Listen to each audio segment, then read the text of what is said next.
മീറ്റിലൊക്കെ attend ചെയ്യുന്നത്. അപ്പോൾ അതിൻ്റെ ഒരു ചെറിയ പോരായ്മയൊക്കെ ഉണ്ട്. അപ്പം എല്ലാ സുഹൃത്തുക്കളും ഒന്ന് സഹകരിക്കുക. എൻ്റെ പേര് ശ്രീകുമാർ എന്നാണ്. ഏതാ ശ്രീകുമാർ. കൊല്ലമാണ് എൻ്റെ സ്വദേശം. കൊല്ലം ശാസ്താംകോട്ട കുന്നത്തൂരാണ്.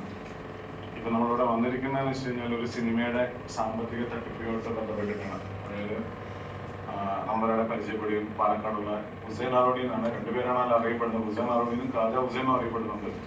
അപ്പം ആള് നമ്മുടെ ഒരു സുഹൃത്ത് മുഖാന്തരം നാട്ടിൽ വരികയും പരിചയപ്പെടുകയൊക്കെ ചെയ്തു. അപ്പം അങ്ങനെ ഒരു സിനിമയുടെ ആവശ്യമായിട്ടാണ് വന്നത്. അപ്പോൾ അതിൽ ഫണ്ട് എന്നുള്ള രീതിയിലാണ് എന്നെ വന്ന് കാണുന്നത്, സംസാരിക്കുന്നതൊക്കെ. അപ്പം നമ്മൾ ഒഴിഞ്ഞൊക്കെ മാറിയെങ്കിലും പിന്നീട് ഇവരുടെ ആവശ്യം അറിയിച്ചപ്പോൾ ലൈക്ക് എന്താ പറയുക, ഇവർക്കൊരു സിനിമ ചെയ്യണം. അപ്പം അതിലൂടെ ഇവർ കുറേ ആൾക്കാർ അവരുടെ സ്വപ്നമാണ്, ആഗ്രഹമാണ്. അപ്പം അതിലൂടെ എന്താ പറയുക, അവർ കുറേ ആൾക്കാരുടെ ജീവിതം രക്ഷപ്പെടുകയാണ്, അവർക്ക് ഫ്യൂച്ചർ ഉണ്ടാകുന്നൊക്കെ പറഞ്ഞപ്പം നമ്മൾ ഒഴിഞ്ഞു മാറാൻ ശ്രമിച്ചെങ്കിലും പിന്നെ അതിലേക്ക് കുറച്ചൊക്കെ അവരായിട്ട് ഇതാകുമായിരുന്നു. അങ്ങനെ കടന്നു വന്ന് ഞങ്ങൾ കഴിഞ്ഞ വർഷം ഒരു ഏപ്രിൽ 16-നാണ് തോന്നുന്നു ഷൂട്ട് സ്റ്റാർട്ട് ചെയ്യുന്നത്. അങ്ങനെ കുറച്ച് ഫണ്ടുകൾ ഇങ്ങനെ കൊടുത്തു. ആക്ച്വലി എന്നെ വന്ന് കണ്ടിട്ട് ഞാൻ ഒഴിഞ്ഞ എന്നോട് പറഞ്ഞൊരു കാര്യം എന്ന് പറഞ്ഞാൽ, സ്റ്റാർട്ടിങ് സിനിമ തുടങ്ങി വെക്കാനുള്ള കുറച്ച് ഫണ്ട് ഒന്ന് ഇൻവെസ്റ്റ് ചെയ്താൽ മതി, അതിനുശേഷം ഇതിൽ ഫണ്ടർമാർ വരും. അപ്പോൾ എന്താ പറയുക, പിന്നീട് അതങ്ങ് റൺ ചെയ്തോളൂ എന്നാണ് പറഞ്ഞത്. അപ്പം നമ്മളതിൽ എന്താ പറയുക, ഒന്ന് സപ്പോർട്ട് ചെയ്തേക്കും. കുറച്ച് ചെറുപ്പക്കാർ ഒരു വന്ന ഒരു അവസ്ഥ എന്ന് പറയുന്നതും എന്താ പറയുക വളരെ ദയനീയമായിട്ടാണ് നമ്മളെ വന്ന് കാണുന്നതും ഒക്കെ. അപ്പം എന്താ പറയുക, കടന്ന് നമ്മൾ ഷൂട്ട് തുടങ്ങിയതിന് ശേഷമാണ് പിന്നെ ആള് കുറച്ച് അങ്ങോട്ട് മൂവ് ചെയ്തതിന് ശേഷം എന്ന് വെച്ചാൽ ആളുടെ ആറ്റിറ്റ്യൂഡൊക്കെ മാറാൻ തുടങ്ങി. ലൈക്ക് എന്താ പറയുക, നമ്മളിതിന് വേറെ പ്രത്യേകിച്ച് കണക്കോ എഗ്രിമെന്റോ കാര്യങ്ങളൊന്നും ചെയ്യുന്നില്ല. കുറച്ച് ചെക്കും ഇതൊക്കെയാണ് തന്നിട്ടുള്ളത്. പിന്നെ കുറച്ച് ഫണ്ട് നമ്മൾ അക്കൗണ്ടിൽ കൊടുത്തിട്ടുണ്ട്, കുറച്ച് ഫണ്ട് അല്ലാണ്ട് ക്യാഷ് ആയിട്ടാണ് സാക്ഷികളുണ്ട്. പിന്നെ അല്ലാണ്ട് ആക്ടേഴ്സിനോ ടെക്നീഷ്യൻസിനൊക്കെ ആയിട്ട് ഞാൻ എൻ്റെ അക്കൗണ്ടിൽ നിന്ന് ട്രാൻസ്ഫർ ചെയ്ത് കൊടുത്തിട്ടുണ്ട്. അപ്പോൾ ഇപ്പോഴത്തെ അവസ്ഥ എന്ന് പറഞ്ഞാൽ സിനിമ പ്രോപ്പറായിട്ട് ആള് റിലീസ് ചെയ്തിട്ടില്ല, ലൈക്ക് അത് ഫിനിഷ് ചെയ്തിട്ടില്ല. അതിങ്ങനെ വെച്ചിട്ട് ഇങ്ങനെ എന്നോട് 3 months എന്നാണ് പറഞ്ഞത്. അത് ഏകദേശം 6 months എത്തി. പിന്നെ അത് കഴിഞ്ഞിട്ട് ഒരു 1 year കഴിഞ്ഞിട്ടും ഇതൊരു പ്രോപ്പർ സിനിമയുടെ പേര്, സോറി ഞാൻ പറയാൻ വിട്ടു, കള്ളന്മാരുടെ വീട് എന്നാണ് സിനിമയുടെ പേര്. അപ്പം ഇതിന്റെ ഡയറക്ടർ, പ്രൊഡ്യൂസർ, അതെ അതിനകത്തൊരു കോമഡി ഉണ്ടല്ലേ. എനിവേ അപ്പം ഇതൊക്കെ ഈ ഹുസൈൻ ആറോഡി തന്നെയാണ്. അപ്പം എന്താ പറയുക, നമുക്ക് ഇതുമായിട്ട് വലിയ ബന്ധമില്ലാത്തത് കൊണ്ട് എല്ലാ കാര്യങ്ങളും അവനെ തന്നെ ഡിപ്പെൻഡ് ചെയ്ത് തന്നെ ചെയ്യാൻ തീരുമാനിച്ചു. അങ്ങനെ അവനെ തന്നെ ആ ഒരു സ്വാതന്ത്ര്യത്തിൽ ചെയ്യുകയായിരുന്നു. എനിവേ ഇപ്പോഴത്തെ അവസ്ഥയെന്ന് വെച്ച് കഴിഞ്ഞാൽ നമ്മൾ മെയിനായിട്ട് പറയാൻ വന്നത് ഇതൊക്കെ ഒരു പാക്കിൽ നടന്ന കഥകളാണ്. പിന്നെ ഷെരീഫ് മുഹമ്മദ്, പാലക്കാട് സ്വദേശിയാണ്, അകത്തേത്തറ. ആളും ഇതിന്റെ ഒരു പാർട്ട്ണറാണ്. ആളുടെ അടുത്ത് നിന്ന് ഏകദേശം 72 lakhs കളക്ട് ചെയ്തിരിക്കുന്നത്. അപ്പോൾ ഞാൻ ചുരുക്കി എങ്ങനെ പറയാമെന്ന് വെച്ച് കഴിഞ്ഞാൽ, സിനിമയ്ക്ക് ഏകദേശം ഞങ്ങളുടെ രണ്ടുപേരുടെയും കയ്യിൽ നിന്ന് 1 കോടി രൂപ സംതിങ് കളക്ട് ചെയ്തു. ഈ സിനിമയുടെ ബഡ്ജറ്റ് എന്ന് പറഞ്ഞാൽ എവൻ പറയുന്നത് 2.5 കോടി രൂപയ്ക്കാണെന്നാണ് പറയുന്നത്. പക്ഷേ ഞങ്ങൾ ജസ്റ്റ് സിനിമയായിട്ട് ബന്ധപ്പെട്ട ആൾക്കാരുണ്ട്, അവരുമായിട്ടൊക്കെ ബന്ധപ്പെട്ട കാര്യങ്ങൾ നോക്കിയപ്പോൾ ഏകദേശം ഒരു 40-50 lakh മാക്സിമം, അതായത് ഫൈനൽ ഔട്ട് നമുക്ക് റിലീസിങ് ആ ഒരു സ്റ്റേജിൽ സിനിമ എടുക്കാൻ വേണ്ടിയിട്ട് അത്ര അതിന്റെ ബഡ്ജറ്റ് ആവുന്നുള്ളൂ. സോ ആയിട്ടുള്ളൂ ആകുള്ളൂ, കണക്കെടുക്കുമ്പോൾ ഏകദേശം അത്രേ ഉള്ളൂ. അവന്റെ കയ്യിലാണ് ആ ഫണ്ട് ബാലൻസ്, അവന്റെ കയ്യിലുണ്ട്. അപ്പം നമ്മൾ ഇതിനെ കുറിച്ച് മനസ്സിലാക്കാൻ ശ്രമിച്ചപ്പം ഈ സിനിമയുടെ ഷൂട്ടിന് പല സമയങ്ങളിലായിട്ട് ആ ഒരു ഘട്ടത്തില് എങ്ങനെയെങ്കിലും നശിപ്പിക്കണം, അതായത് ഷൂട്ട് മുടങ്ങണം, ആ ഒരു രീതിയിലാണ് കാര്യങ്ങൾ ചെയ്തത്. അത്രയും നമുക്ക് മെന്റൽ പ്രഷർ തരിക, അങ്ങനെയൊക്കെ ചെയ്തിട്ടുണ്ട്. അപ്പൊ ഞാൻ മനസ്സിലാക്കിയ കാര്യം, എന്റെ ഓൾറെഡി 2 പടം ഇതുപോലെ മുടങ്ങിയെന്ന് പറഞ്ഞത്. പലരുടെ കയ്യിൽ ഫണ്ട് കളക്ട് ചെയ്തിട്ടുണ്ട്. നമ്മളിപ്പോ പലരോട് ബന്ധപ്പെട്ടു, അതിന്റെ ഡീറ്റെയിൽസ് കയ്യിലുണ്ട്. അപ്പം എനിക്ക് തോന്നുന്നത്, ഞാൻ മനസ്സിലാക്കിയ കാര്യം, ഈ സിനിമ ഇങ്ങനെ അനൗൺസ് ചെയ്യുക, എന്നിട്ട് ആൾക്കാരുടെ ഫണ്ട് കളക്ട് ചെയ്യുക, ഫണ്ട് കളക്ട് ചെയ്തതിന് ശേഷം ഈ സിനിമ അങ്ങോട്ട് ഷൂട്ട് മുടക്കുക. സോ ഈ കളക്ട് ചെയ്ത പൈസ അവന്റെ കയ്യിലിരിക്കും. ഫോർ എക്സാമ്പിൾ പറഞ്ഞു, ഒന്നെങ്കിൽ ഇത് കണ്ടിന്യൂ ചെയ്യാൻ ഫണ്ടിന്റെ ഷോർട്ടേജ് വരുന്നുണ്ട്, അല്ലെങ്കിൽ ഇത് ആരുടെ എന്തെങ്കിലും പ്രശ്നം കൊണ്ടാണ്, ആക്ടേഴ്സിന്റെ ആരുടെയും പ്രശ്നം കൊണ്ടാണ് സിനിമ മുടങ്ങുന്നത്. അപ്പൊ അവന്റെ തെറ്റല്ലല്ലോ. സോ ഈ വാങ്ങിയ ഫണ്ട് പിന്നെ തിരിച്ചു കൊടുക്കണ്ട. ഇത് തന്നെയാണ് ഞാൻ മനസ്സിലാക്കിയ ഒരു കാര്യം. അപ്പം ഇനി നമ്മൾ ഒരു കോഴിക്കോടുള്ള സ്ത്രീയുടെ ഏകദേശം 10 ലക്ഷം രൂപ കളക്ട് ചെയ്തിട്ടുണ്ട്. അതിന്റെ ഒരു കേസ് കൊടുത്തിട്ടുണ്ടെന്നാണ് അവർ പറഞ്ഞത്. നമുക്ക് പറയാൻ സാധിച്ചു കോണ്ടാക്ട് ചെയ്തപ്പോൾ. പിന്നെ ഇപ്പൊ നമ്മൾ വന്നതെന്ന് പറഞ്ഞാൽ ഷെരീഫിന്റെ ഒരു അവസ്ഥ വളരെ മോശമാണ്. കാരണം വീടടക്കം പണയം വെച്ചിരിക്കുന്നു, നമുക്കറിയില്ല. ഈ സിനിമയിൽ നമ്മളിപ്പോൾ ഞങ്ങൾ ഒരുമിച്ച് നിൽക്കുമ്പോഴും ഷെരീഫ് ഇത്രയും പൈസ കൊടുക്കുന്നത് എനിക്കറിയാൻ സാധ്യതയില്ല. ഞാൻ കൊടുത്ത ഷെരീഫ് ആയി. അവൻ എന്താ ചെയ്യുന്നതെന്ന് വെച്ചാൽ, 2 ആളെയും ഒരുമിച്ച് എന്താ പറയുക സംസാരിക്കാനായിട്ടോ, അല്ലെ ഫോർ എക്സാമ്പിൾ ഒരു കാര്യം സ്റ്റാർട്ടിങ്ങിൽ എനിക്കിത് കുറച്ച് റോങ് ആയിട്ട് തോന്നി. ആ സമയത്ത് ഞാൻ ഇവരോടൊക്കെ പറഞ്ഞു, നമുക്കൊന്ന് ഇരിക്കണം, ഇരുന്നിട്ട് ഇതിന്റെ എന്താ പറയുക ഇനിയുള്ള കാര്യം, ഇതുവരെയുള്ള ഷൂട്ടിംഗ് ആയിക്കോട്ടെ, ഇനി ഇതിന് മുമ്പോട്ട് നമ്മൾ എന്താണ് ചെയ്യേണ്ടത്, എത്ര ഫണ്ട് വേണ്ടി വരും, അതെല്ലാം നമ്മൾ ഇരുന്നൊരു പിക്ചർ ഉണ്ടാക്കിയിട്ട് മുമ്പോട്ട് പോകാമെന്ന് പറഞ്ഞു. പക്ഷെ അതിനുശേഷം ഞാൻ കൊല്ലത്തിന് പോയി കഴിഞ്ഞപ്പോൾ എന്നെ യൂസേൻ തന്നെ വിളിച്ചിട്ട് പറഞ്ഞത് സിനിമയിലേക്ക് പലരും ഫണ്ട് ഇൻവെസ്റ്റ് ചെയ്യാൻ വേണ്ടിയിട്ട് നിൽക്കുന്നുണ്ട്. ഞാൻ അവരോടൊക്കെ വിളിച്ച് സംസാരിച്ചിട്ട് അവരെ മനസ്സ് മടുപ്പിക്കരുത്, അപ്പൊ നിങ്ങൾ ചെയ്തോളാം, മറ്റുള്ളവരോട് സംസാരിക്കാൻ നിൽക്കുന്നത് അവരോടൊക്കെ ഞാനാണ് സംസാരിക്കുന്നത്. അപ്പൊ ഞാൻ ആളോട് ഷെരീഫിനോട് ഇത് സംസാരിച്ചാണ്. അപ്പോൾ ഞാൻ കരുതി ശരി ഓക്കെ ആയിക്കോട്ടെ, ഇനിയിപ്പോ അവർക്ക് എന്താ ചെയ്യുന്നത്, അവരുടെ ഒരു ഫ്രണ്ട് സർക്കിൾ ആണല്ലോ, അത് അങ്ങനെ പോട്ടെ. ഞാൻ എന്റെ ഭാഗം ക്ലിയർ ചെയ്തു. ഓടി ഒരു കാര്യം പറയണേ, ഇന്ന് എന്റെ വീടോ എന്റെ പറമ്പോ ഒന്നും പോയിട്ടില്ല. ഷെരീഫിന്റെ അവസ്ഥയില്ല, വണ്ടി പണയം, പിന്നെ ഇന്നിപ്പോ ഒരു വണ്ടി വിൽക്കുന്ന പറഞ്ഞത്, വീട് പണയം, കട പണയം, പിന്നെന്താ പറയാ, ഒരു സുഹൃത്തിന്റെ വീട് ലോൺ വെച്ചിട്ട് ഫണ്ട് എടുത്ത് കൊടുത്തു, പിന്നെ ബജാജ് ഫിനാൻസ്, അങ്ങനെ എന്താ പറയാ, ആളെ കൊണ്ട് എവിടുന്നൊക്കെ എടുപ്പിക്കുക അതൊക്കെ ചെയ്തു. അവർക്കൊരു പക്ഷേ അവനെ പൂർണ്ണമായിട്ട് വിശ്വസിച്ചു. ഒന്നും ഇതിനെ കുറിച്ച് അധികം അറിയില്ലായിരുന്നു. പിന്നെ അവനെ കൊടുത്തിരുന്നൊരു വാഗ്ദാനം എന്ന് പറയുന്ന സിനിമ ഇങ്ങനെ മിനിമം 100 കോടി ക്ലബിൽ വരും. അപ്പോൾ അങ്ങനെ ഒരു ഓഫർ കൊടുത്തിട്ടാണ് ഒരു പക്ഷേ ഈ എന്താ പറയാ പുള്ളിനെ ചീറ്റ് ചെയ്ത് ട്രാപ്പ് ചെയ്ത് നമുക്ക് മനസ്സിലാക്കാൻ കഴിയുന്നത്. പുള്ളിക്ക് സിനിമയെ കുറിച്ച് ഒന്നും അറിയില്ല. ഞാൻ മനസ്സിലാക്കുന്നത് ഷെരീഫിനെ സംബന്ധിച്ച് സിനിമ എന്ന് പറയുന്നത് ഹുസൈൻ എന്താണ് പറയുന്നത് അതാണ് സിനിമ, അല്ലെ സിനിമ ഫീൽഡ്, അതിനപ്പുറത്തോട്ട് ആർക്കൊന്നും അറിയില്ല. അതാണ് പറ്റിപ്പോയത്. സോ ആ ഒരു പുള്ളിയുടെ അറിവില്ലായ്മ മാക്സിമം ചൂഷണം ചെയ്തുകൊണ്ടേ നമുക്ക് പറയാൻ പറ്റുള്ളൂ. പിന്നെ ഇപ്പോഴത്തെ ഒരു അവസ്ഥ എന്ന് പറഞ്ഞാൽ നമ്മളുമായിട്ട് ബന്ധപ്പെട്ട് അവനോട് പല പ്രാവശ്യം സംസാരിച്ചു. ഇവനിങ്ങനെ എക്സ്ക്യൂസസ് പറഞ്ഞു കൊണ്ടുപോകുമ്പോൾ ഇവരുടെ വീടിന്റെ ലോൺ അടയണം, ഫണ്ടിൽ അങ്ങനെ ഇവർക്ക് ഏകദേശം ഒരു 70 സംതിങ് എന്തോ പെർ മന്ത് അടവ് വരുന്നുണ്ട്. അപ്പം അതിലേക്ക് എവനോട് സംസാരിക്കുമ്പോൾ ഇവനിങ്ങനെ എക്സ്ക്യൂസസ് ആണ്, പടം സെയിലായിട്ടില്ല, നന്ദൻ നശിപ്പിച്ചു, എഡിറ്ററാണിത്, നന്ദന്റെ ഭാഗത്ത് നിന്ന് എന്തോ പോയിട്ടുണ്ട്, ഇങ്ങനെ നമ്മളെ മാക്സിമം എന്താ പറയാ മിസ്ലീഡ് ചെയ്ത് കൊണ്ടുപോയിക്കൊണ്ടിരിക്കുകയാണ്. അപ്പോ ഇത് സംസാരിക്കാൻ ഫണ്ട് കിട്ടണ്ടായപ്പോ നമ്മളോ നേരെ പോകുന്ന പോലീസിലേക്കാണല്ലോ. നമ്മളിപ്പോ പോലീസ് സ്റ്റേഷനിൽ പരാതി കൊടുത്തു. അവരുടെ ഭാഗത്തുനിന്ന് നമുക്ക് വേണ്ട രീതിയിൽ അല്ലെ അവനെ ഒന്ന് വിളിച്ച് വരും. നമ്മൾ പറയുന്നത് ഹേമാംബിക പോലീസ് സ്റ്റേഷനാണ് പരാതി ഫസ്റ്റ് കൊടുത്തിരിക്കുന്നത്. കൊടുത്തിട്ടുണ്ട്, ഒരാഴ്ച മേലെ ആയിട്ടുണ്ട്. അപ്പൊ എവനെ ഒന്ന് വിളിച്ച് വരുത്തിയിട്ട് ഒന്ന് സംസാരിച്ച് ഇതിന്റെ എന്താണ് അല്ലെ ഇപ്പം പണത്തിന് നമ്മളിപ്പോ ആവശ്യപ്പെടുന്ന ഒരു കാര്യം ഇത്രേ ഉള്ളൂ. നമുക്ക് അവനെ ദ്രോഹിക്കാനൊന്നും താല്പര്യമില്ല. നീ വരിക, വന്നിട്ട് എന്താ പറയാ ഒന്ന് ഒരുമിച്ചിരുന്ന് പടത്തിന് ഇപ്പം ഞങ്ങളുടെ കയ്യിൽ നിന്ന് കളക്ട് ചെയ്ത എമൗണ്ട് ഞങ്ങൾക്ക് അതിന്റെ എത്രയാണെന്നുള്ള ബഡ്ജറ്റ് ഉണ്ട്. സോ പടത്തിന്റെ എക്സ്പെൻസ് എത്രയാണെന്ന് ഞങ്ങളുടെ മുമ്പിൽ ഒന്ന് പ്രസന്റ് ചെയ്യുക. അതിനുശേഷം ബാലൻസ് എമൗണ്ട് തൽക്കാലം ആളിന് കൊടുത്തിട്ട് തിരിച്ചു കൊടുത്തിട്ട് ആളെ ഒന്ന് സ്റ്റേബിൾ ആക്കുക. അതിനുശേഷം പടം ബെറ്റർ ആക്കി എന്താ നമുക്ക് ചെയ്യാൻ ഒരുമിച്ച് ആലോചിക്കാൻ ചെയ്യാവുന്നുള്ളതേ ഉള്ളൂ. പക്ഷെ ആള് വരണ്ടേ.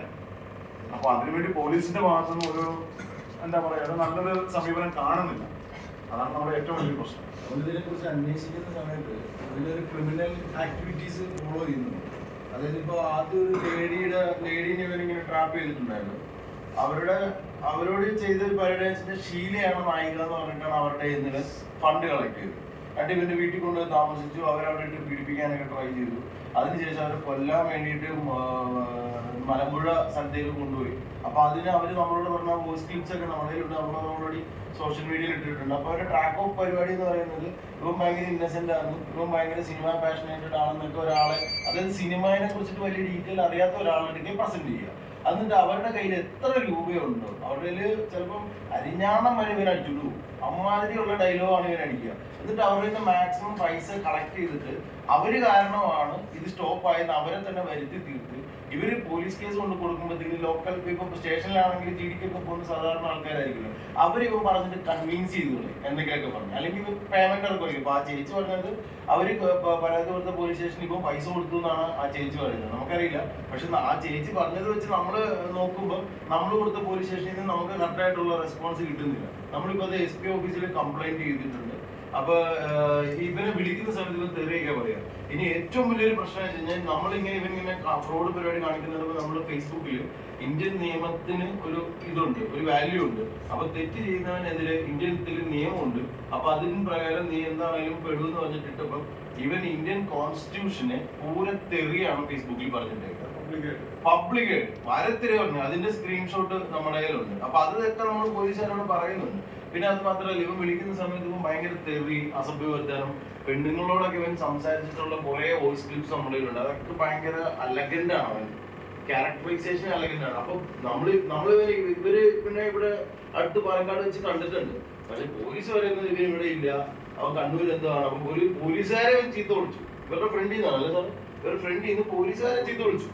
അപ്പോൾ നമുക്കിപ്പോ മനസ്സിലാകാത്തത് ഇങ്ങനെ പോലീസിനെ ചീത്ത വിളിക്കുക, കോൺസ്റ്റിറ്റ്യൂഷനെ തെളിവ് പറയുക, പെണ്ണുങ്ങളെ തെളിവ് പറയുക, പൈസ കൊടുത്തവരെ തെളിവ് പറയുക, ഇത്രയും ക്രിമിനൽ ആക്ടിവിറ്റീസ് നടത്തിയിട്ട് പോലും ഇവനെ സ്റ്റേഷനിൽ എത്തിക്കാൻ ഇതേവരെ പോലീസിന് കഴിഞ്ഞിട്ടില്ല. ഒരു പ്രോപ്പറായിട്ട് ഇവനെ ഒന്ന് ക്വസ്റ്റ്യൻ ചെയ്ത് കഴിഞ്ഞാൽ ഇവൻ എത്രത്തോളം ബിഹൈൻഡിൽ എത്രത്തോളം ക്രിമിനൽ ആക്ടിവിറ്റീസ് ചെയ്തിട്ടുണ്ടെന്നുള്ളത് നമുക്ക് മനസ്സിലാവും. ഇവന് അതിൻ്റെ ഇടയിൽ ഇവൻ തന്നെ പറഞ്ഞൊരു കഥയുണ്ട്. ഇവനൊരു ലോട്ടറി തട്ടിപ്പ് നടത്തിയിട്ട് ഇവൻ തന്നെ ലക്ഷദ്വീപിലോ എങ്ങാണ്ടോട്ടൊക്കെ ഇടക്ക് മുങ്ങി അവിടുന്ന് പിന്നെ കുറെ നാളുകൾക്ക് ശേഷമാണ് തിരിച്ചു വന്നതെന്നൊക്കെ. അപ്പൊ നമ്മൾ ഇവന്റെ നാട്ടിൽ പോയി അന്വേഷിക്കുമ്പോഴൊക്കെ അവിടെയൊക്കെ ആൾക്കാരുടെ കയ്യിൽ ഇവൻ ഒരു ഫ്രോഡാണ് അല്ലെങ്കിൽ ഇവൻ ഫേക്ക് ആണ്, ഇവനിങ്ങനെ ക്രിമിനൽ ആക്ടിവിറ്റീസ് ഉണ്ട് എന്നുള്ള റൂട്ടാണ് നമ്മൾ ഇൻവെസ്റ്റിഗേറ്റ് ചെയ്യുന്ന സമയത്ത് പോലും നമുക്ക് മനസ്സിലായി. ഇതുപോലും പോലീസ് എന്തുകൊണ്ട് മൂവ് ചെയ്യുന്നില്ല എന്ന് നമുക്ക് പറയില്ല. അപ്പൊ ഇവരുടെ അവസ്ഥ ഭയങ്കര ഭയങ്കര കഷ്ടമാണ്. ഭയങ്കര കഷ്ടമാണെന്ന് വെച്ചിട്ടുണ്ടെങ്കിൽ ഇവര് സൗഹൃദപരമായിട്ട് ഇവരുടെ വീടിന്റെ അടുത്താണ്. അപ്പൊ താത്തയൊക്കെ കൂടെ അവിടെ ചിന്തിച്ചാൽ ഇങ്ങനെയാണ് നമുക്ക് ഇന്ന ഒരു ലോൺ ഉണ്ട് നീ നടക്കണമെന്ന് പറയുമ്പോൾ ഇവരവിടെ നാട്ടി ഇറക്കി വിടുകയും ഇവര് സൗഹൃദപരമായിട്ട് ചെന്നപ്പോഴത്തേക്കും ഇവർക്കെതിരെ മാനിപ്പുലേറ്റ് ചെയ്തിട്ട് ഒരു കേസ് അവിടെ ഫയൽ ചെയ്യും. ഇവർ ആദ്യം തന്നെ കൊണ്ടുപോയി ഫയൽ ചെയ്യും, പെറ്റീഷൻ ഫയൽ ചെയ്തു. അങ്ങനെ ഇവൻ ഭയങ്കരമായിട്ട് ഇവന് ക്രിമിനൽ മൈൻഡ് ഉള്ളത് കൊണ്ട് ഇവന് കംപ്ലീറ്റ് ആയിട്ട് കാര്യങ്ങളെ റൂട്ട് ചെയ്യാൻ അറിയാം. അവന്റെ എന്റെ വോയിസ് ക്ലിപ്പുകൾ കേൾക്കുമ്പോൾ ഒരു പ്രൊഫഷണൽ ഒരു ഇൻവെസ്റ്റിഗേഷൻ ചെയ്യുന്ന പോലീസ് ഓഫീസർക്കാണെങ്കിൽ ഇവന്റെ ക്യാരക്ടറൈസേഷൻ എന്താണെന്ന് കൃത്യമായിട്ട് അറിയാൻ പറ്റും. ബാക്കി എക്സ്പീരിയൻസ് അതേ വക്കീൽ പറഞ്ഞു.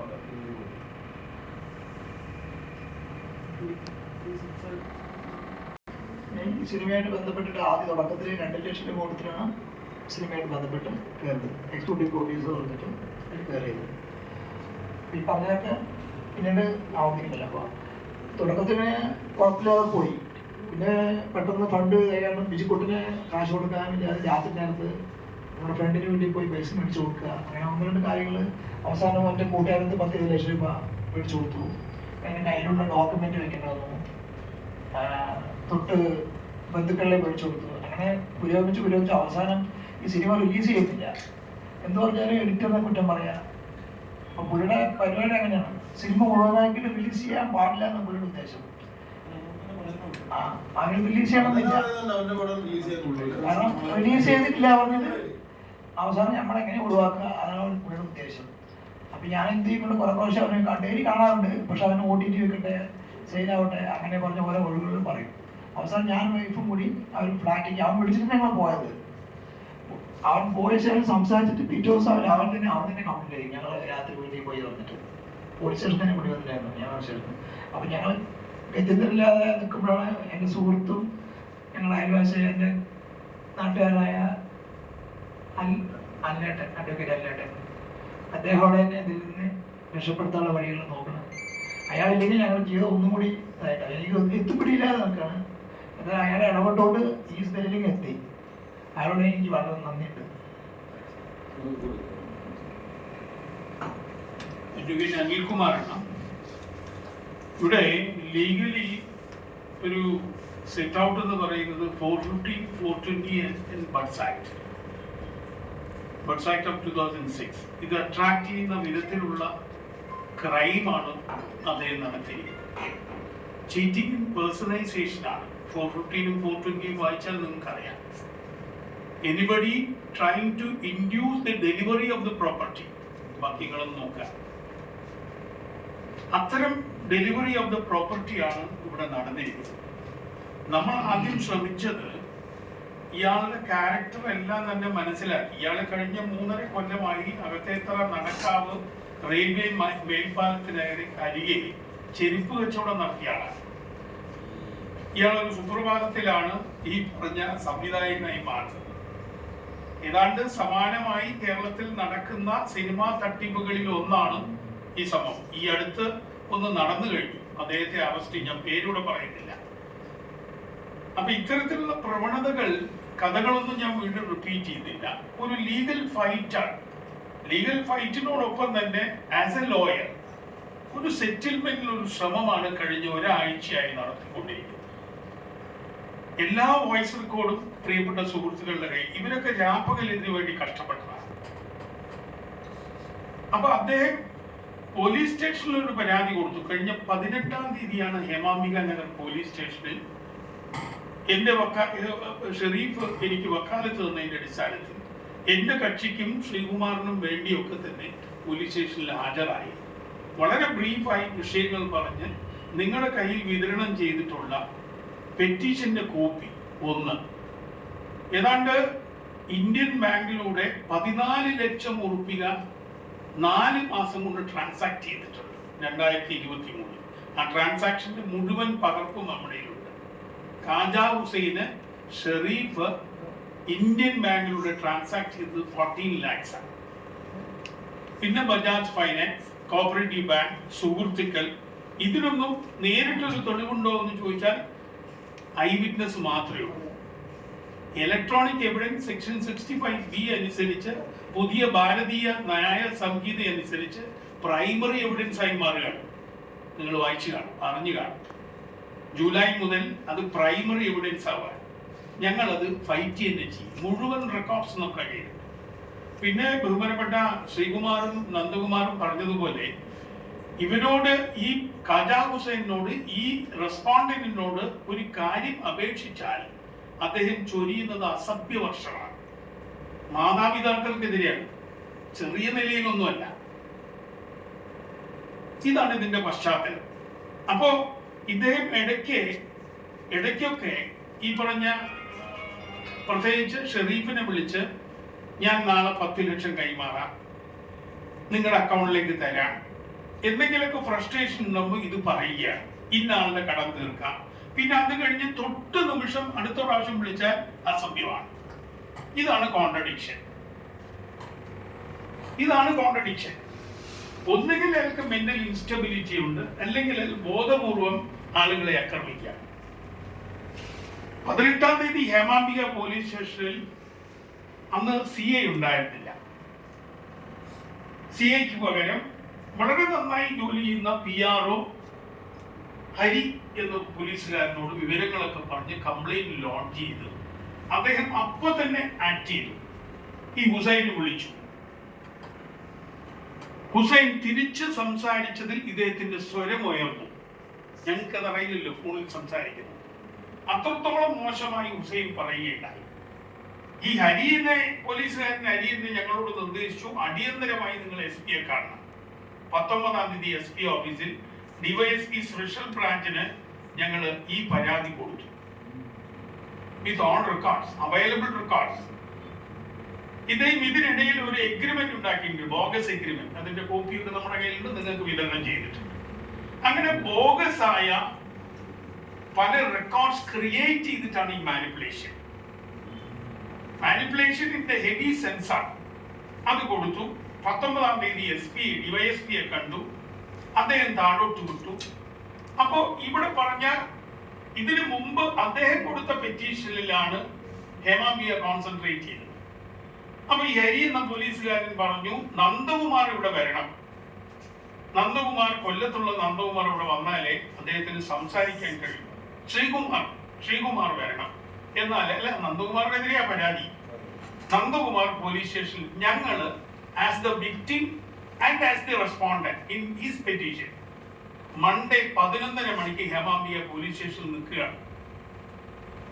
ഞങ്ങൾ പലതവണ റിക്വസ്റ്റ് ചെയ്യും, നിങ്ങളൊന്ന് ലൊക്കേറ്റ് ചെയ്യും, സൈബർ സെല്ലിൽ കൊടുക്കും, എവിടെ ഉണ്ടെന്ന് അറിയാം, അദ്ദേഹം ഇവിടെ അടുത്തന്നെ ഉണ്ട്. അദ്ദേഹം ഇങ്ങനെയാണ് പറയുന്നത്. ഇതാണ് അവസാനമായി ഞങ്ങളോട് ഇന്നലെ രാവിലെ സംസാരിച്ചത്. അദ്ദേഹം ഈ സ്ഥലത്തൊന്നുമില്ല, ഇത്തരം സിനിമകളൊക്കെ നടത്തുമ്പോൾ ഇങ്ങനെയൊക്കെ ഉണ്ടാവും. എന്നിട്ട് ഞങ്ങൾ ഉപദേശിച്ചു, നിങ്ങളിങ്ങനെ പത്രങ്ങളൊക്കെ അറിയിക്കുക നല്ലത്. വേണമെങ്കിൽ, ഇതാണ് ഭാഷ, വേണമെങ്കിൽ ചീറ്റിങ്ങിന് കേസെടുക്കാൻ നിങ്ങൾ വന്ന് മൊഴി നൽകും. പത്രത്തിൽ വന്നാൽ മാത്രമാണ് ഇങ്ങനെയുള്ള ക്രിമിനൽസിനെ ഫൈൻഡ് ചെയ്യാൻ. അതെ, ഞങ്ങൾ നേരെ എസ് പിയെ നേരിട്ട് കണ്ടു. വളരെ ബഹുമാന്യനായ MP അപ്പൊ തന്നെ ASPക്ക് പരാതി വിട്ടിട്ടുണ്ട്. അതും എന്ത് സംഭവിക്കും? ഇവിടെ സംഭവിക്കുന്ന മാനുഷികപരമായ നിലപാടാണ്. ഒരു കുടുംബമില്ലാതാണ്. നമ്മളൊക്കെ കാണുന്നതാണ് കേരളത്തിൽ സംഭവിക്കുന്ന വിവിധ സംഭവ വികാസങ്ങൾ.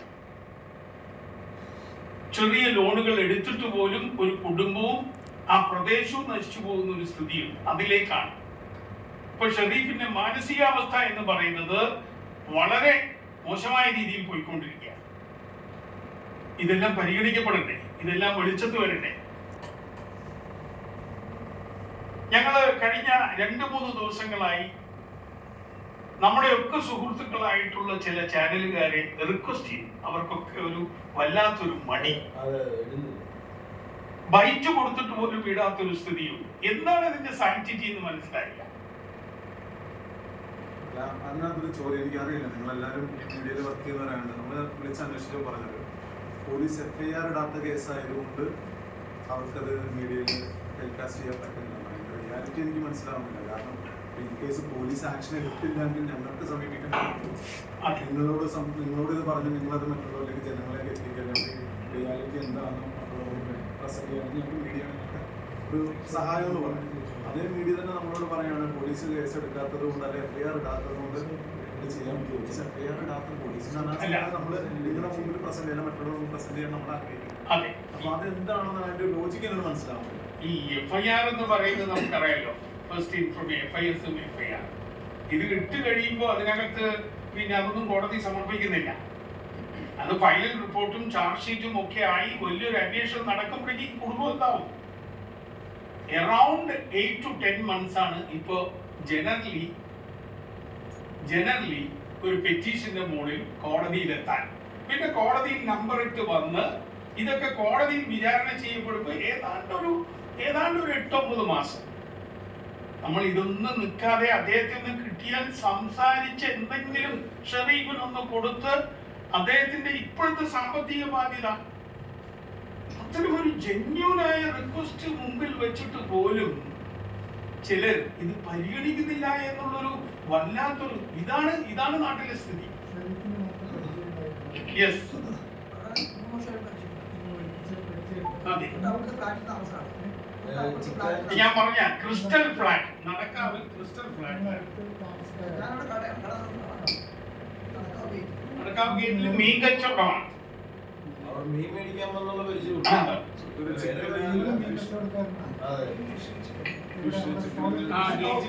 ഷോപ്പുണ്ട്. ഇതിന്റെ അടുത്തൊരു ഷോപ്പുണ്ട്, അതിന്റെ തൊട്ടപ്പുറത്താണ് ക്രിസ്റ്റൽ ഫ്ലാറ്റ്. അവിടെ 3 വീടായിട്ട് താമസിക്കുന്നുണ്ട്. അവർക്ക് ചിക്കൻ മേടിക്കാൻ വന്നുള്ള പരിചയം. പുള്ളിക്ക് സിനിമയായിട്ട് ഒരു ബന്ധമല്ല, പക്ഷെ പുള്ളിക്ക് താല്പര്യം ഉണ്ടായിരുന്നു. അതിനകത്തൊരു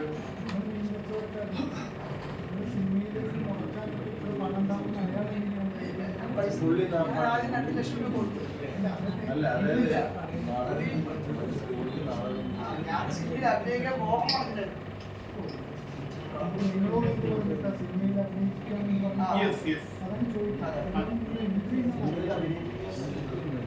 അവനെ വ്യക്തിയല്ലേ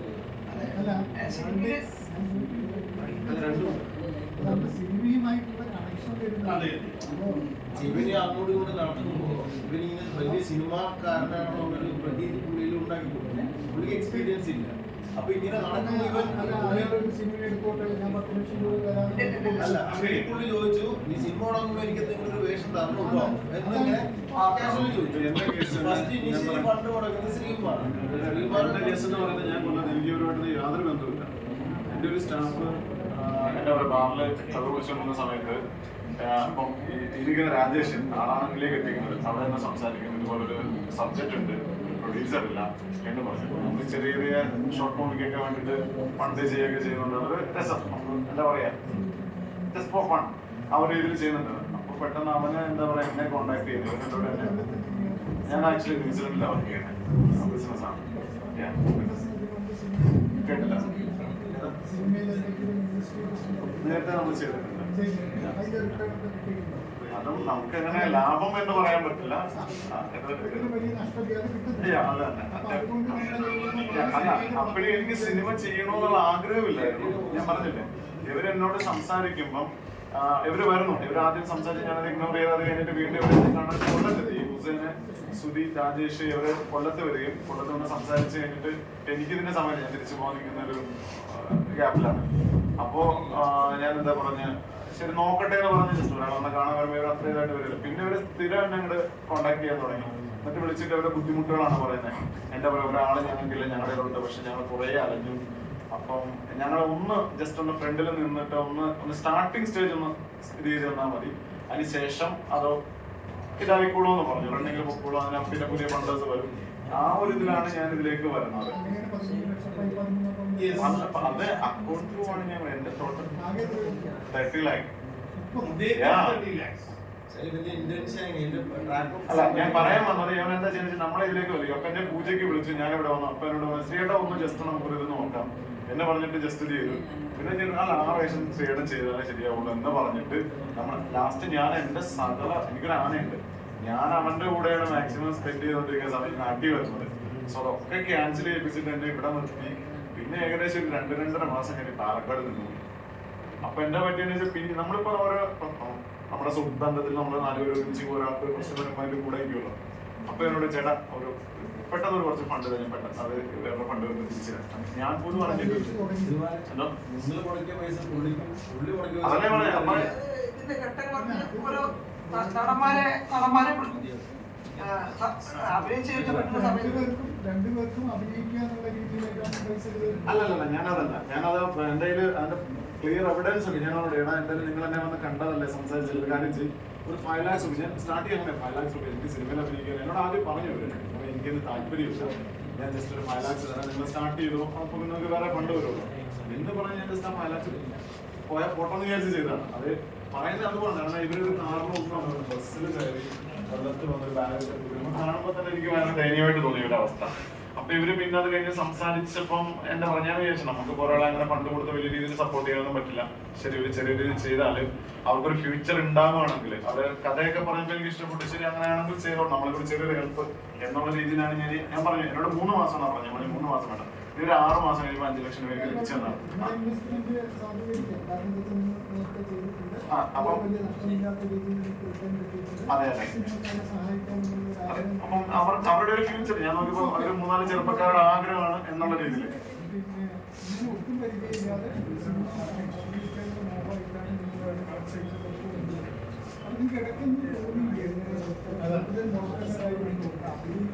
ഇതില് അങ്ങനെ സ്റ്റേജ് അങ്ങനെ ഒരാക്കണം. ആ സമയത്ത് ക്രിയേറ്റ് ചെയ്ത് നടൻ ബിജുക്കൂട്ടന് പോകാൻ വേണ്ടിട്ട് അവസാനം 3 ലക്ഷം ഇവിടെ കൊടുക്കാണ്ടായിരുന്നു. രാത്രി 1 മണിയാകുമ്പോ അപ്പൊ ഇവർക്ക് അങ്ങനെയാണെങ്കിൽ ഇങ്ങോട്ട് തെറി പറഞ്ഞ് പൈസ വേണം പറഞ്ഞിട്ട് അങ്ങനെ പല നടന്മാർ പോകുമ്പോഴും ഇതിനകത്ത് ഇപ്പം നമ്മളോട് പറയുന്നത് എന്താ പറയുക, ഇപ്പം ഒരു 10 lakhs പുള്ളിയുടെ വൈഫിന്റെ വീട്ടിൽ പോയിട്ട് വാങ്ങിയിട്ട് വന്ന 10 lakhs ഞാനിവിടെയാണ് ഉള്ളത്. അതായത് നമ്മളോട് പറയുന്നത് സിനിമയ്ക്ക് ഒരു കുറച്ചുകൂടി ഒരു സാറ്റലൈറ്റ് വാല്യൂ കിട്ടുന്ന നമ്മൾ നല്ലൊരു ആക്ടേഴ്സിനെ കൂടെ വെക്കണം എന്ന് പറഞ്ഞിട്ട് മനോജ് കജേനായിട്ട് നമ്മൾ പോലീസ് വേഷം ചെയ്യാനായിട്ട് ഞങ്ങൾ പോയി പുള്ളിയെ മീറ്റ് ചെയ്ത് സംസാരിച്ചു. തിരിച്ചു വരുമ്പോൾ മനോജ് കജേന് വേണ്ടിയിട്ട് ഒരു 10 lakhs നമ്മൾ കണ്ടെത്തിയേ പറ്റുള്ളൂ എന്ന് പറഞ്ഞിട്ടാണ് വൈഫിന്റെ വീട്ടിൽ. അതായത് പക്ഷേ ഇതിനകത്ത് മനോജ് കജേനും വന്നില്ല, ആരും വന്നില്ല, ഫണ്ട് മാക്സിമം കളക്ട് ചെയ്തു. അതായത് അത് നമ്മുടെ ഇതിലേക്ക് വലിച്ചിട്ടിട്ട് ഒരു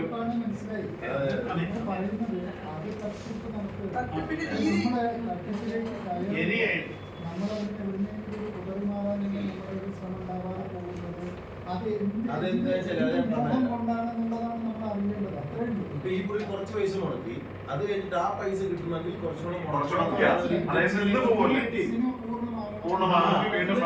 ഈ പുള്ളിയെ കൊണ്ടിട്ട് എത്ര വലിക്കാൻ പറ്റുമോ അതിന്റെ അണ്ടർഗ്രാമം രോഗം. അതിപ്പോ ഞാൻ ഒരു വോയിസ് കേൾക്കുകയാണ്.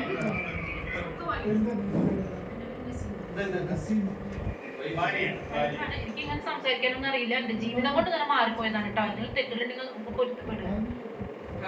എന്താ വെച്ചാല് എല്ലാം എടുത്തു, ഇനി ഒന്നും എടുക്കാനില്ല. ലാസ്റ്റ് വന്ന് താഴ്ചയും വരാൻ കൂടി കൊണ്ടുപോയി 2 മാസം കാക്കാൻ 2 മാസം എന്ന് പറഞ്ഞിട്ട് 10 പവൻ എന്റെ അകത്തുണ്ടായിരുന്നു. ഒന്നുമില്ല ഇപ്പൊ എനിക്ക്. എന്റെ മകൻ ഷിപ്പിൽ ജോലിയായിരുന്നു 8 മാസം.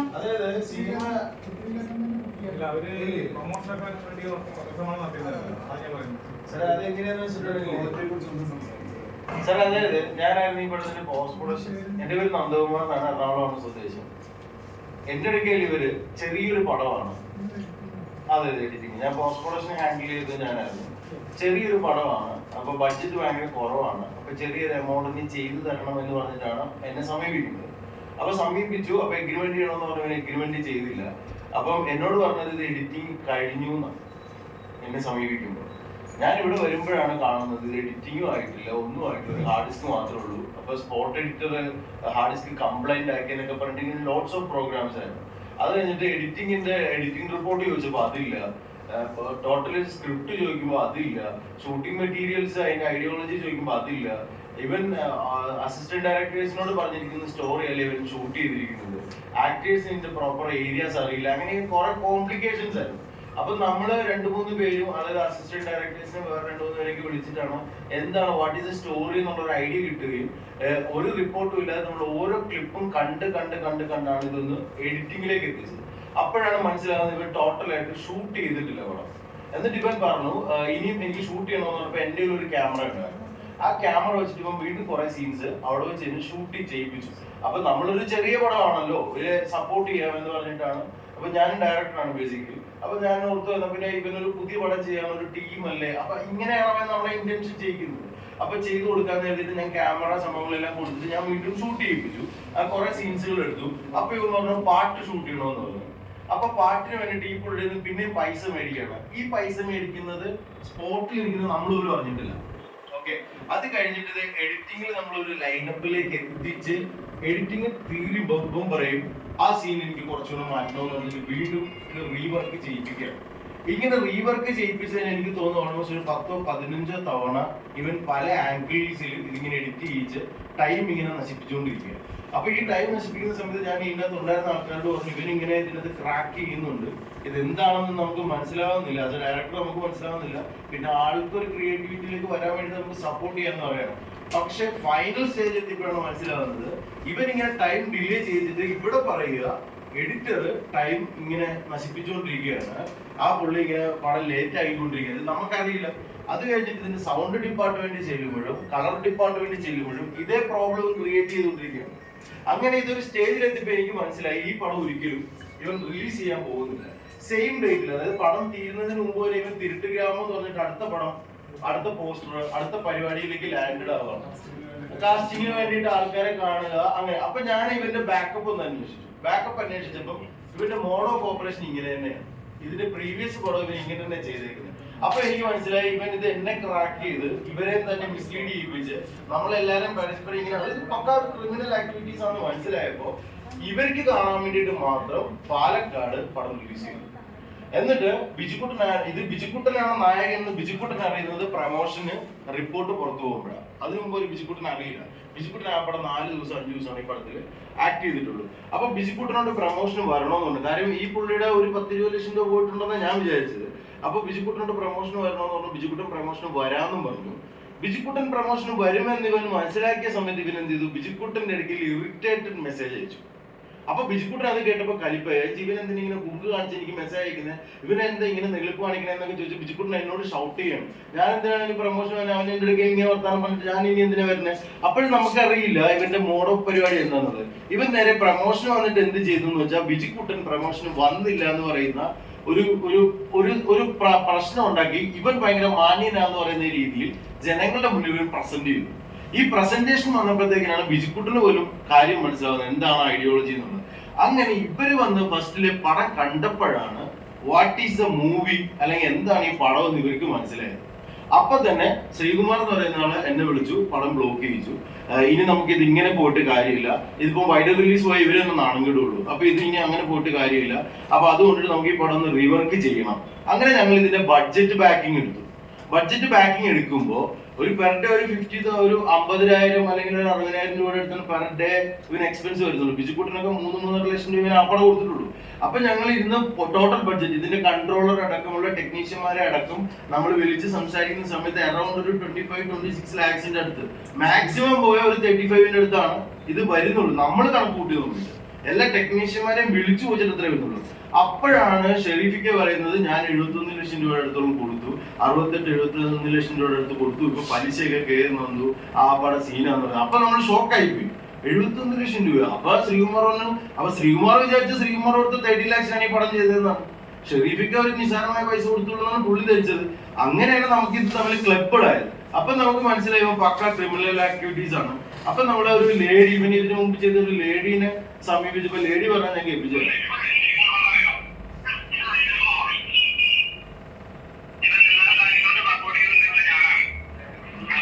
അപ്പൊ ഇതിന്റെ അകത്ത് ഇവര് ഈ ലേഡിയുടെ വോയിസ് ഞാൻ തരാം. ഈ ലേഡി പറയുന്നത് സെയിം തന്നെ. അതായത് അവർക്ക് സിനിമയായിട്ട് അവർ ചെറിയ ഡബിങ് ആർട്ടിസ്റ്റ്, ചെറിയ ക്രൗഡ് വേഷത്തിന് അവരാണ്. അവരൊരിക്കലും ഇവൻ ആദ്യം 2 ലക്ഷം രൂപ വേണമെന്ന് പറഞ്ഞു. അത് കഴിഞ്ഞിട്ട് പിന്നെ ഇവൻ ഇങ്ങനെ ഇറുക്കി കൊണ്ടുപോകും. എന്നിട്ട് അടുത്തത് ഗോൾഡ് മേടിച്ചു. എന്നിട്ട് ഇവരെ വീട്ടിൽ കൊണ്ട് ഇവന്റെ വൈഫിനും ഇതറിയാം. ഇവന്റെ വൈഫും കൂടെ ചേർന്നിട്ടാണ് ഈ പരിപാടി ചെയ്തത്. അപ്പൊ നമ്മളൊക്കെ വിചാരിച്ചു വൈഫ് പാവാന്ന് വിചാരിച്ചു. വൈഫും കൂടെ ചേർന്നിട്ടാണ് ഈ പരിപാടി ചെയ്തത്.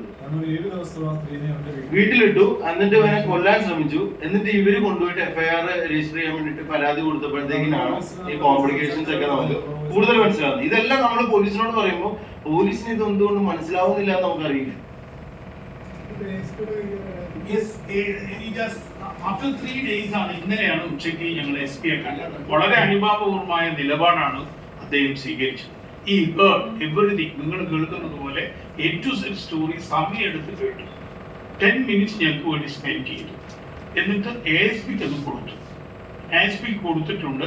ഇതിലെന്താ സാറ് ചോദിച്ച ഒരു ചോദ്യത്തിനുള്ള ഒരു മറുപടി എന്ന് പറയുന്നത്, ഞാൻ ജനിച്ചു വളർന്നതാണ് നടക്കാവില്ല, അറിയാമല്ലോ. ഇദ്ദേഹം അവിടെ ജനിച്ചു വളർന്നതാണ്, ദിവസം കാണുന്നവരാണ്. ഇവർക്ക് ഇദ്ദേഹത്തിന് വലിയൊരു സുഹൃത്ത് വലയുണ്ട്. എല്ലാവരും നല്ല പൊസിഷനിൽ ഇരിക്കുന്നവരാണ്. ആ സുഹൃത്തുക്കളെ ഉൾപ്പെടെ അതുകൂടെ പറയണല്ലോ, ഈ സിനിമ സൃഷ്ടിക്കുന്ന വല്ലാത്തൊരു മോഹവലയമാണ്. ദിവസം ഇദ്ദേഹത്തിന്റെ കടയിൽ വരും ഈ പറഞ്ഞ കക്ഷി, എന്നിട്ട് പതുക്കെ പതുക്കെയാണ് സ്നാച്ച് ചെയ്യുന്നത്. It is A true clever snatching. അപ്പൊ ഏതൊക്കെ വകുപ്പുകൾ വരണമെന്ന് ബഹുമാനപ്പെട്ട കോടതിയാണ് തീരുമാനിക്കുന്നത്. ബട്ട് എന്റെ അറിവനുസരിച്ച് ക്രിമിനൽ ആന്റിസിഡൻസ് ഉൾപ്പെടെ ഉള്ള വ്യക്തിക്ക് ഏത് വിധത്തിലുള്ള ചീറ്റിങ്ങിന്റെ ശിക്ഷയ്ക്കും വിധേയമാക്കാം. ഒരു 5-10 വർഷം ഇംപ്രിസ്മെന്റ് എന്നുള്ളതല്ല, മറിച്ച് ഫ്രോഡിലന്റ് ആയിട്ട് കൈകാര്യം ചെയ്തു എന്നുള്ളതാണ്. നേരത്തെ നന്ദൻ പറഞ്ഞ എഗൻസ്റ്റ് കോൺസ്റ്റിറ്റ്യൂഷൻ ആണ്. എവിടെയൊക്കെയാണ് ലിങ്ക്സ് കിടക്കുന്നതെന്ന് പിന്നീട് നമുക്കറിയൂ, അല്ലേ ശ്രീകുമാർ? എവിടെയൊക്കെയാണ് ലിങ്ക്സ് കിടന്നത്? ഇന്ത്യൻ കോൺസ്റ്റിറ്റ്യൂഷൻ ഈസ് നത്തിങ് എന്നൊരു ഇന്ത്യൻ പൗര പറഞ്ഞു വരികയാണെങ്കിൽ എന്തായിരിക്കും അതിന്റെ സ്ഥിതി? ഇതാണ് ഇതിന്റെ പൊസിഷൻ. അപ്പോ നിങ്ങൾ സഹകരിക്കണം, ഞങ്ങളെ രക്ഷപ്പെടുത്താൻ സഹകരിക്കും. ഒരു കുടുംബം ഈ ഫോട്ടോ കോപ്പി ഇല്ല, ഒന്നുമില്ല. ഞാൻ പറയട്ടെ ഇവിടെ അവിടെയും 2 മിനിറ്റ് കൊണ്ട് അവസാനിപ്പിക്കാം. ഇങ്ങനെ ഒരു എഗ്രിമെന്റ് എക്സിക്യൂട്ട് ചെയ്യുമ്പോൾ ബോധത്തോടുകൂടെ കൈകാര്യം ചെയ്യേണ്ട സാക്ഷികൾ ഒപ്പിട്ടതും ചെറിയ ബ്ലാങ്ക് എഗ്രിമെന്റിൽ ഒപ്പിട്ട് കൊടുക്കുകയാണ്. ബോഗസ് എഗ്രിമെന്റ് ആണ്. ഞങ്ങൾ ഇതൊന്നും ഫില്ല് ചെയ്യാനോ പ്രസന്റ് ചെയ്യാനോ നിന്നിട്ടില്ല. ബ്ലാങ്ക് ചെക്ക് കൊടുത്തു. ആ ബ്ലാങ്ക് ചെക്ക് നമ്മുടെ കയ്യിലുണ്ട്. എല്ലാ വോയിസ് റെക്കോർഡ്സും ഉണ്ട്. ഇവിടെ വന്നിരിക്കുന്ന ഒരു സുഹൃത്തുണ്ട്, പ്രകാശൻ. അദ്ദേഹത്തിന്റെ കയ്യിൽ ഈ പറഞ്ഞ SP ഓഫീസിൽ ഇറങ്ങിയതിനു ശേഷം ഒരു 8 മിനിറ്റ് അദ്ദേഹം സംസാരിച്ചിട്ടുണ്ട്. അത് മുഴുവൻ തികച്ചും ഫാന്റസീസ്. അപ്പൊ തുക എത്രയാണ് കൊടുക്കാനുള്ളത് ഷെറീഫിനെന്ന് ചോദിച്ചപ്പോൾ അദ്ദേഹം പറയുകയും ചെയ്തു, ഇതെല്ലാം ഞങ്ങളുടെ കയ്യിലുണ്ട്. അപ്പൊ ദയവായി സഹകരിക്കുക, അത്രയും പറയാം. അപ്പം എന്താ പറയാ, എല്ലാവർക്കും ഒത്തിരി താങ്ക്സ് ഉണ്ട്. ഇതിപ്പോ നമുക്ക് എന്താ ചെയ്യേണ്ടതെന്ന് അറിയില്ല. നിങ്ങളെ പോലുള്ള മീഡിയയാണ് നമ്മുടെ ഏറ്റവും വലിയൊരു സ്ട്രെങ്ത്. നിങ്ങളെ സപ്പോർട്ട് ചെയ്യണം. അപ്പോ എല്ലാവരും കൂടെ ഉണ്ടാവണം. Thank you.